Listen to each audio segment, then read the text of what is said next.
মানে বিষয়টা কল্পনা করলেই মাথা নষ্ট হয়ে যাওয়ার ফলে। ধরেন আপনি ঘুমাই রয়েছেন, বুয়া আইসে আপনি গেট খুলে দিছেন, বুয়া কাম কাজ করে যাইব গা, হ্যাঁ, আপনার সন্তান আদি ঘুমাই রয়েছে, বুয়া হেটা না করে আপনার পরিবারের লোকজনরে হ্যাঁ দুনিয়া থেকে বিদায় করে দিয়ে আপনার ব্যক্তি চুলে পলাইছে। আবার ধরেন আপনি বুয়া আইসে গেট খুলে দিছেন, আপনিও কাম করতেছেন, বুয়াও কাম করতেছে, পিছন থেকে বুয়া আপনারে দিয়ে ব্যাগ কিছু লয়ে গেছে। মানে কতটা রিস্কি হয়ে গেছে বিষয়টা চিন্তা করে দেখছেন। এর লেগে যারা এই কামের বুয়া টুয়া রাখবেন, একবারে মনে করেন ওই যে ভোটার আইডি কার্ড মানে এগো 14 গোষ্ঠীর পরিচয় ব্যাগ কিছু রাখেন, ছুডা বুয়া হোক বান্দা বুয়া হোক। এটা খুবই রিস্কি, কি একটা ভয়ঙ্কর ঘটনা ঘটাইছে। হ্যাঁ, মানে কল্পনা করলে, কল্পনা আইলেই মানে এত কষ্ট লাগতেছে। আরে কি সন্তানরা, কি মা, কি ফুটফুটে, হ্যাঁ, মুখটা চোখের সামনে বাসলেই তো খারাপ লাগতেছে। আর জাগো পক্ষে সম্ভব কামের বুয়া বাদ দিয়ে দেন, কামের বুয়া রাখার দরকার নাই, নিজের কাম নিজে কইরা খায়েন। এতে করে আপনার স্বাস্থ্যও ভালো থাকবো, আপনি সুস্থও থাকবেন, আপনার উন্নতিও হইব। দেন না বাইরের দেশগুলি এত উন্নত কি লেগে জানেন? বাইরের দেশের মানুষ একটা নিয়মের ভিতরে জীবনযাপন করে। আবার মনে করেন প্রত্যেকটা মানুষ নিজের কামগুলো নিজে করে, কোনো কামের লোক নাই। বেশিরভাগ বাইরের দেশে এই অবস্থা।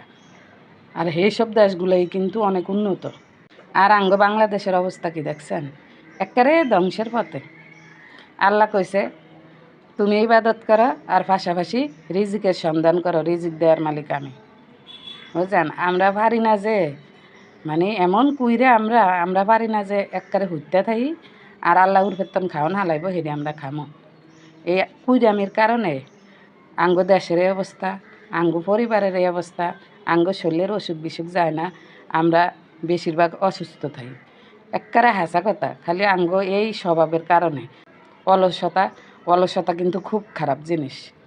এই আলসামির কারণে আঙ্গ দেশের এই অবস্থা, আঙ্গ দেশের মানুষের এই অবস্থা। এই আলসামির কারণে আঙ্গ জীবনযাত্রার কি একটা পরিণতি। হ্যাঁ, বিদেশে মানুষেরা কোটি কোটি টিয়া, কোনো অহংকার নাই, কি ভালা, কি হেগো আচরণ, দেখলেই শান্তি।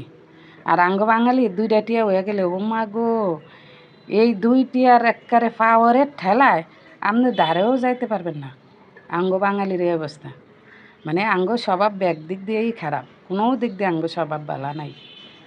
যাই হোক, মানে কথাটা কইলাম যে ওই কারণে কি একটা ঘটনা ঘটাইছে।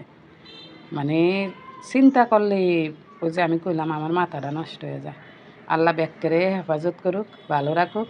ব্যাগকে লোকজন রাখার আগে দয়া কইরা একবারে ভালো করে পরিচয়পত্র লইয়া নেবেন, ভালো করে হ্যার গোষ্ঠী জ্ঞাতির সব খবরাখবর লইয়া নেবেন।